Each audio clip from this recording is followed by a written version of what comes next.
Today, we'll be talking about couples with companies, how life partners can thrive as business partners. Let me start with a case vignette to explain some dynamics I will discuss today. John and Sue are life partners and business partners. Once again, this is a case vignette, so the story and the related pictures represent a pattern and are not a specific couple named John and Sue. John invests company funds very cautiously and conservatively. He is slower to commit to investment opportunities and values open communication on how money is spent. Sue is much more willing to invest company funds in higher risk ventures, product costs, and company operations. She invests more quickly in increased profitability opportunities. She sometimes doesn't inform her partner when she makes decisions to spend company funds when she thinks the spending wasn't significant enough to discuss. John is concerned that Sue is inappropriately spending money without his knowledge. In contrast, Sue feels that continually checking in with him constrains the company from capturing opportunities, especially when time is essential in a transaction. This difference in money management styles increases the level of distrust and conflict between them. Both partners are generally fiscally responsible, but their differing money scripts foster conflict in their business and personal relationship. They have frequent arguments at home and at work, disagreements about purchases and the direction of the company, and disputes about the family's financial security. Both feel a complete lack of understanding of the reasons for the other partner's financial management decisions. This is just one area of disagreement, but we're going to look at how this can fester into a big problem, what's going on with them, and how they can improve their business and relationship satisfaction. Here's where we're going today. We're going to understand financial conflict between couples, explore what we want from money, identify tools and processes that will reduce conflict or make it more productive, improve your relationship, and increase your business success. This talk and any complete discussion about small business finances has to combine many disciplines: entrepreneurial finance, which is the financial management skills to run a successful small business; strategic planning, which is identifying your long term goals and taking the steps to achieve them; behavioral finance, which is how thinking patterns and emotions influence our financial decisions; personal financial planning; life planning. Life planning focuses on the human side of financial planning. Life planners discover a client's deepest and most profound goals to help clients to pursue their aspirations and create a concrete financial plan. And finally, financial therapy. Financial therapy uses the best practices from financial experts, counselors, and therapists to help people think, feel, communicate, and behave differently with money to improve their well being. Much of today's presentation comes from an article I was co author on titled Integrating Financial Therapy Within Family Owned Businesses, a theoretical case vignette with recommended strategies for consulting with copreneurs. Your eyes probably glazed over at that title. It sounds cool to the readers of the Journal of Financial Therapy, but it's not so great for getting the attention of small business owners. My hope is to take some fascinating research in finance and relationships and make it easy to understand so you can improve your business, your personal finances, and your relationships. If you want to read the article, the link is on this page above the title. Before we dive in, what are copreneurs? For this talk, we'll define them as married or common law couples who are in partnership in the business. Really, you could define it even more broadly as people who are in a relationship, maybe a romantic relationship, and also in a business relationship. By the way, you may have noticed the references at the bottom of many slides. These are the sources for the slide material, so you can do more reading if you want. I want to make sure to give credit where credit is due for some of the facts that I use and some of the quotes I use. Why do startups fail? 65% of startups fail due to co founder conflict in terms of money management styles, personality styles, and conflict resolution approaches. Saying that businesses fail from lack of money is like saying planes crash because they hit the ground. It describes the awful final moment, but doesn't explain what caused the bad trajectory. In this presentation, you are going to see business, financial, and relationship experts pointing to poor communication and coordination as the critical failure in business and personal relationships. The stakes are high for couples working together. The lines between business and personal relationships are often blurred. When the boundaries between personal and business relationships are not as easily separated, beliefs and actions around money could impact both the personal and business relationship. Studies have shown that copreneurs integrate their personal and working relationships. There is little to no distinction between this is how we are as a couple at home and this is how we are a couple at work. In addition, assets, cash flow freely between business and personal finances. While the relationship dynamic may be integrated, co-partners consider the importance of their couple relationship as a higher priority than the business relationship. When what's right for the business conflicts with what's right for the couple's relationship, the business is in second place. Business is a financial undertaking, which means co-partners talk a lot about personal and business finances. So, how good are most couples with talking about money? Not so great. Financial matters are the most frequent topic of disagreement between spouses, and financial disagreements tend to be less easily resolved, generate more heated responses, and last longer than other types of marital disagreements. Once again, the stakes are high for financial conflict. In studies, financial conflict was a better predictor of divorce than any other source of conflict. Why is talking about money so difficult for couples? Well, one is because financial transactions are frequent. There's a lot to talk about, there's a lot to fight about. Also, individuals connect extremely powerful meanings to money. It may be how you feel cared for or how you care for others. It may mean security, success, or esteem. The second bullet with the four items in the last slide gets to the core of the issue. It's never just about the dollars. Financial disagreements may have less to do with the actual financial event and more to do with the underlying meanings of money. To get to the core of the conflict, we have to get to these meanings. Unfortunately, many of your personal and financial advisors aren't able to get to these meanings. They're trained in traditional economic theories, which examine copreneurs without regard to each owner's dynamics, especially without regard to how habits, values, and behaviors have developed over time. Traditional economics assumes completely rational people try to maximize utility, which usually means they make decisions that maximize dollars to them. Those two assumptions, that we are rational and that we always choose the most money, have already been challenged by what we've covered so far. We're not little economic robots. First, we saw that copreneurs put the personal relationship above the business relationship. They will likely not maximize the business finances when it could destroy their personal relationship. Second, maybe when we're calm, we come close to totally rational, but discussions about money run hot. When we're fighting about money, we may not be totally rational. Some finance experts point out that people want more than just traditional economic utility, that money provides three basic benefits. The first is utilitarian. What does something do for me and my wallet? That's the traditional economic view. Second is expressive. What does something say about me to others and to myself? And the third is more internal. It's the emotional. How does something make me feel? Personal financial planners discover the real meaning behind money when they ask clients what their personal financial goals are.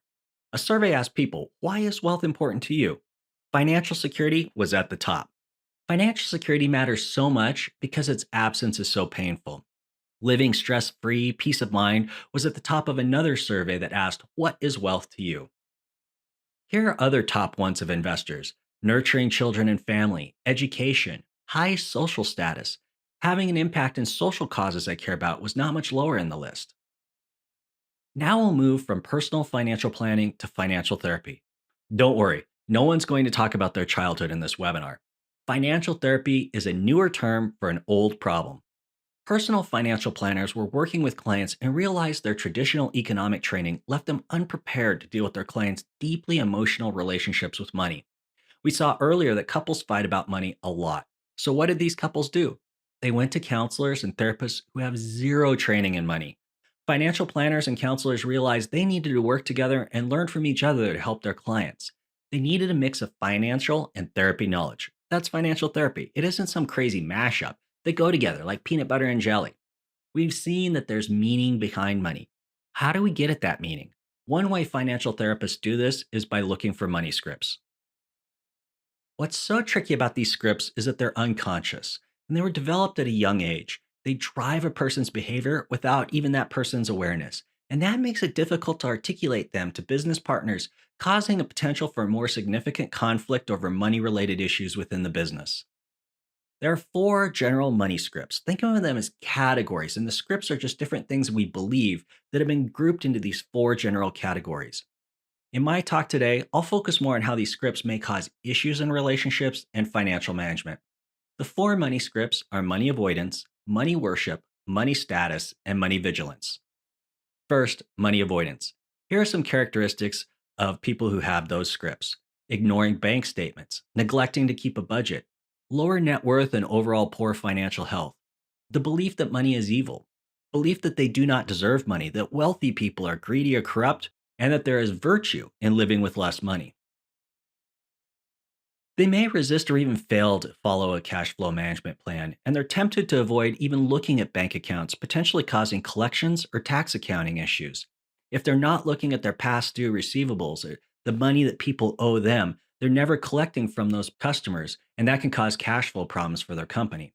In their business, they may not follow up with past due customers and are more vulnerable to fraud by their employees.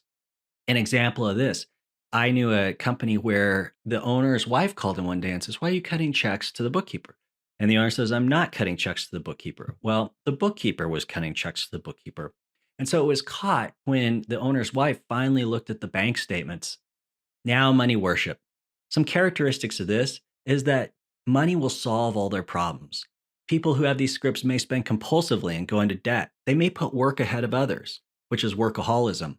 They may give others money even if they can't afford the gift. And they're prone to buying things to achieve happiness. However, they may find that the pursuit of money never quite satisfies them. Some implications of this is that it may cause cash flow and credit issues, and people with these scripts may work really long hours.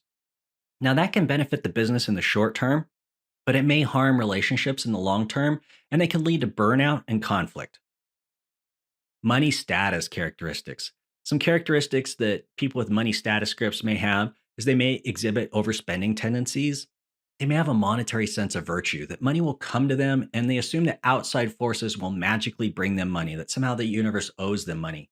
In our vignette, Sue exhibited some of these money status tendencies. In the paper, we go into that a bit more.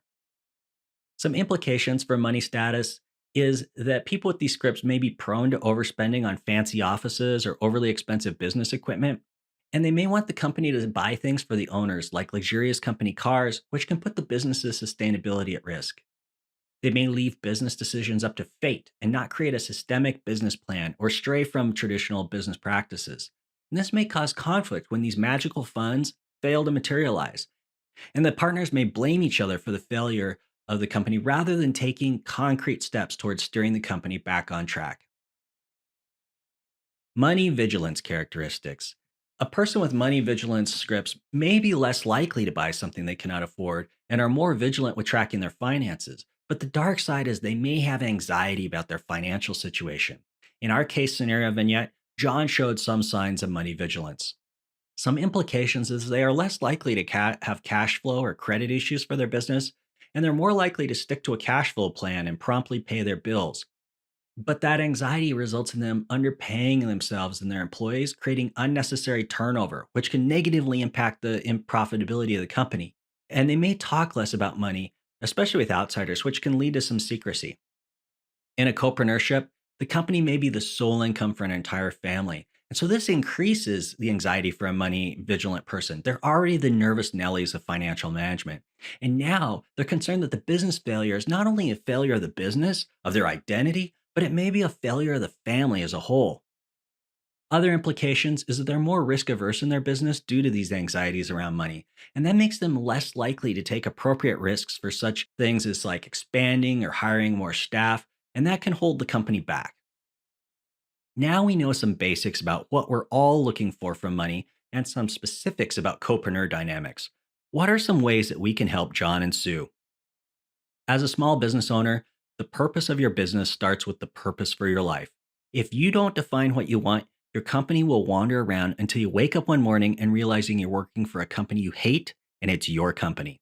With two owners, clarifying the personal aspirations and company purpose is even more important so both partners can know the ultimate goals of the other partner. Once this is known, both partners can forge a common purpose and strategy for the company. Many differences of strategy come from a difference in assumptions and goals. Make assumptions explicit by identifying and communicating the unspoken and the unconscious. Start there. An example I have is I had an MBA student in the entrepreneurial finance class I teach at Gonzaga. And he was going through the business program there, the MBA program. And so he knew all these great ideas on how to make a company more profitable, to grow, to be a really good company. His wife had a company, and she had her own ideas about what she wanted for a company and how she wanted it to grow and be more profitable. And this created tensions for them. Part of it would be boundaries of if it's her company, there's legal and financial ownership. There's also an emotional ownership to a business. This is her company. And so, what are the boundaries on what she decides for the company and what he decides for the company and what they as a couple decide for the company? Also, if their ultimate goals for the company are different, then they would manage it and have ideas for it that are completely different. So these were the sort of things they had to negotiate. Another story is about my wife and we had very different visions and interests for a rental property we were buying once. We had a rental house we were looking at, and the real estate agent could tell as we were walking through the house that we had very different interests in the house, very different vision of what we would do if we bought the house. I kind of swept some of those differences under the rug, or at least ignored them at the time when we bought the house. But you can't ever get away from it because the minute you get in the details, the minute we got into the literal nuts and bolts of the remodel of this house, those differences became very apparent.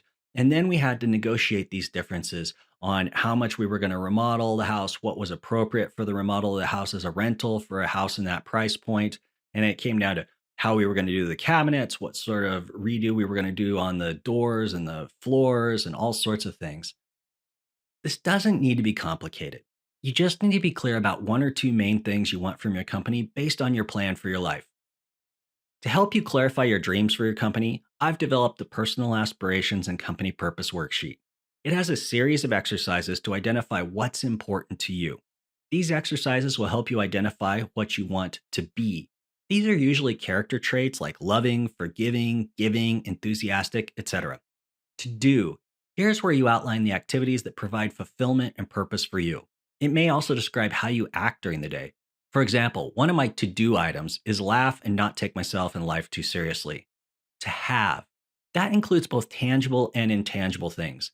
It may be a lake cabin, enough money for security or fun or health. Before you write off this as impractical fluff, let me give you some examples of some very practical decisions or questions I had to answer at companies where I was the CFO.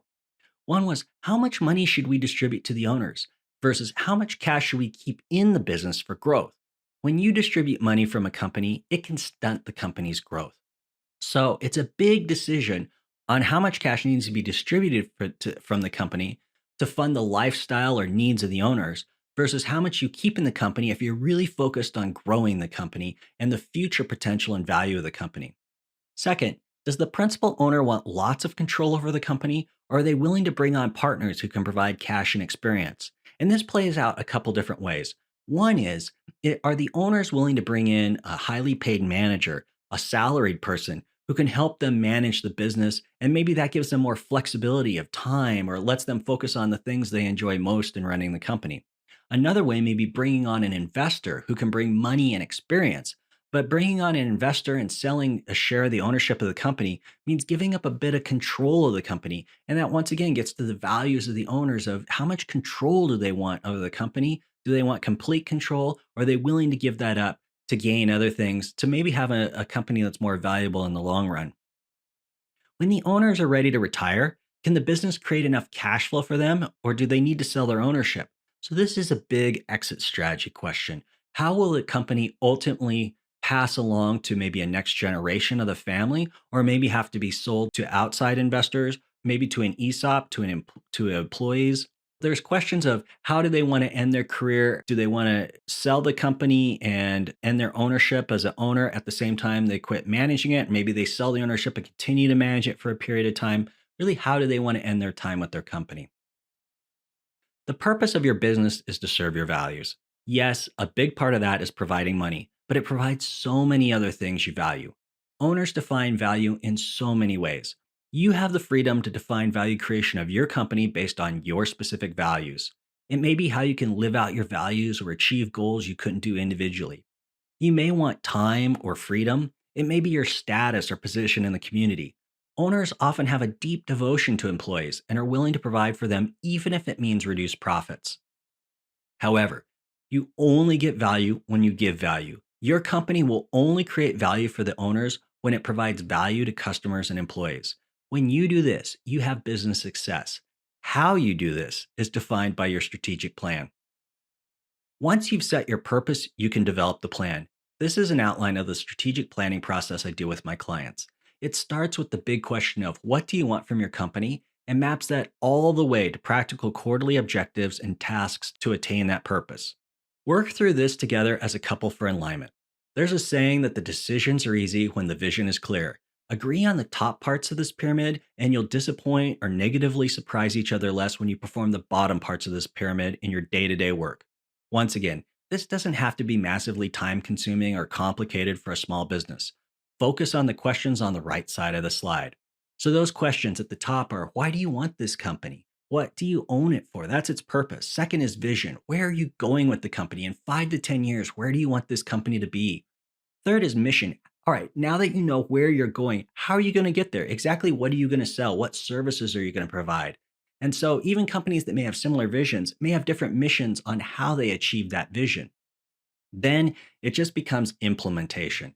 So, the last questions are: what needs done? Who will do it? And when will it get done? It's about tasks and accountability, timing, and priorities. This takes the plan from strategic to tactical. Let's return to the top priority for copreneurs: the relationship. Marital satisfaction increases when a relationship exhibits signs of shared meaning and honoring each other's life streams. That's what I want for you from the personal aspirations and company purpose exercise I talked about. Couples who reported healthy financial management strategies, such as record keeping, goal setting, were less likely to argue in comparison to other couples. That's what I want for you from the strategic planning process I outlined for you. We'll now go through some other ways to explore the meaning behind money for each other. We saw in earlier slides that digging into these can tap into some deep emotions. Sometimes it's best to work with someone who's trained on guiding couples through these conversations. Another resource I've given you is the Klontz Money Script Inventory Assessment. This is a tool for you to identify whether you exhibit some of the 4 categories of money scripts we talked about earlier. Another tool is a money script log. The money script log helps you identify your feelings, behaviors, and automatic thoughts about money. It helps you become more aware of your unconscious money scripts. The example in this slide is how John may fill out a situation in his log.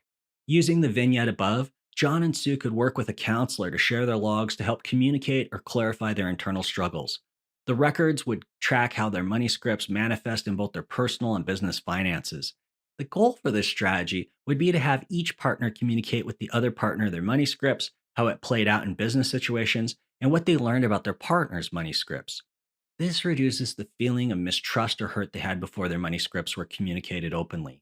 In plain English, they finally get each other. Their partner's decisions don't seem so stupid or evil when they understand why their partner made those decisions. Everything we've talked about involves communication. How you communicate counts. Couples who argued about money the most tended to have higher levels of negative communication and conflict, which resulted in lower relationship quality and increased thoughts or discussion about divorce. The biggest problem wasn't that they argued about money, it was how they argued about money. The good news is that improving general communication may prove to be more effective at reducing the negative effects of financial stress than working on finance specific communication.